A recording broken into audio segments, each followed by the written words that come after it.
for those who've been privileged to grow up in the group fitness world with Emma Barry. She is an incredible coach and influencer, and likely one of, if not the most incredible group fitness instructor of our generation. I'd like you to help stand up and help me welcome Miss Emma Barry. What a vision, right? What a vision. So most of you understand. Yeah, okay. Look what you went and did. Enjoy. Thanks. Great guys, have a seat. So look, it's always a risk to give me a microphone, especially for an entire day. So I don't know what's going to happen today, so let's find out. Look, I'm really honoured to be here. I was here last year, and let me just share with you as a participant in this. I spoke last year, but I also participated in it. And I'm a much different person this year because of this event last year. A lot of things got set into motion because of this event last year. I met Jerry, hung out with Mo, and we did a lot of work around why. I stepped away from corporate life and went out on my own. And there's some of those stories I want to share with you today. So my big hope for today is that it can be the same catalyst for you guys in whatever you're looking to step into next. And I really echo Mo's words around the youth. It's wonderful to have the young woman coming through. And Jasmine, did you make it here? Where's my daughter? Are you here? Oh, you're here, great. With the oversized men's jacket on that we bought yesterday for some stupid amount of money. So great chatting here. So please, next year, this is just a cue for next year, please consider bringing your daughters, nieces, friends, or even a young woman that you see and you think, you know what, I can actually influence you in the path you might choose to take in this life.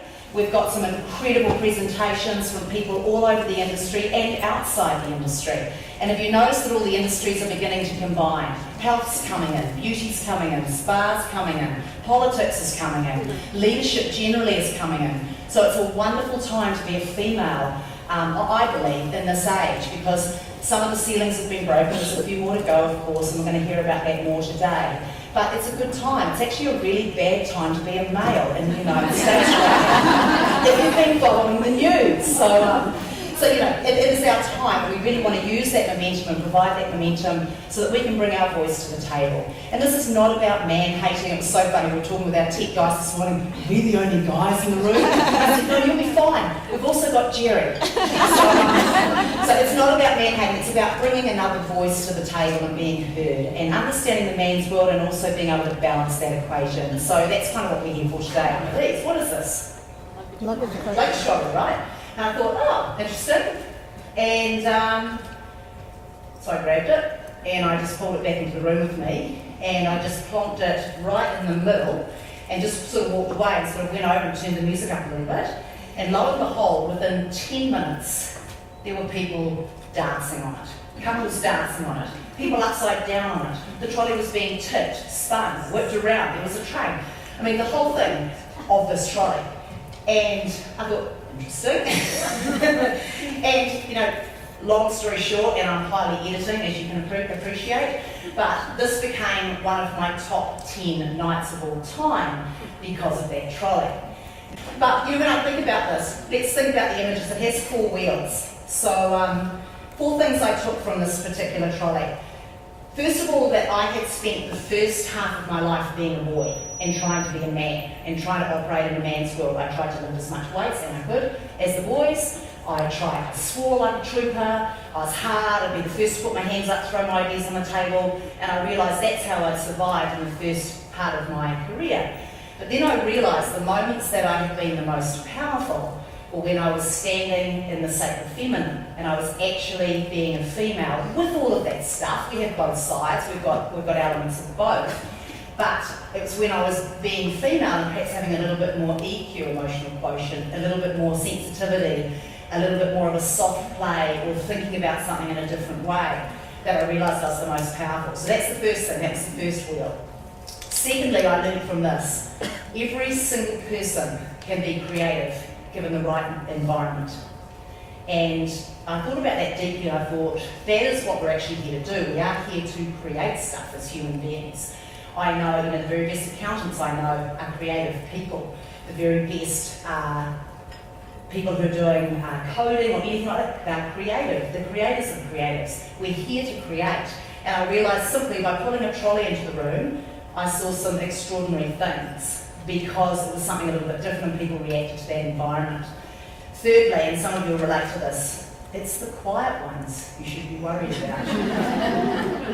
My goodness. That's all I'm going to say on that one. And then the last one was really look back, and you've got to remember, I was saying I'm not doing a real job, and every year my parents were saying, when are you going to get a real job? So, I sort of had this double whammy. But when you actually look back through your life, there are a sprinkling of breadcrumbs that remind you and tell you who you are. And they're just little moments that when you can join the dots and find out what they mean, you can find your purpose and then step into it. So I looked over my shoulder and I thought, okay, trolley car, interesting.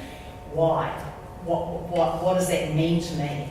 And I thought about that deeply. I looked back and I thought, where are the things that I've had joy? I love being with people, bringing people out. I've loved exercise, movement, those sort of things, but it's not my number one thing. My number one thing isn't to get up and do fitness. So Mo and I are a little bit different. We talk about this a lot. So, and then I thought, I actually do like the legal side. I like being able to balance an argument, and I am good at that stuff provided I'm not sitting and examining it, so that's interesting. And, I'm in the fitness industry, but I've got to stop using that as an excuse or as my hobby job. I've got to start looking at it realistically. So then I fast forward to where I am now.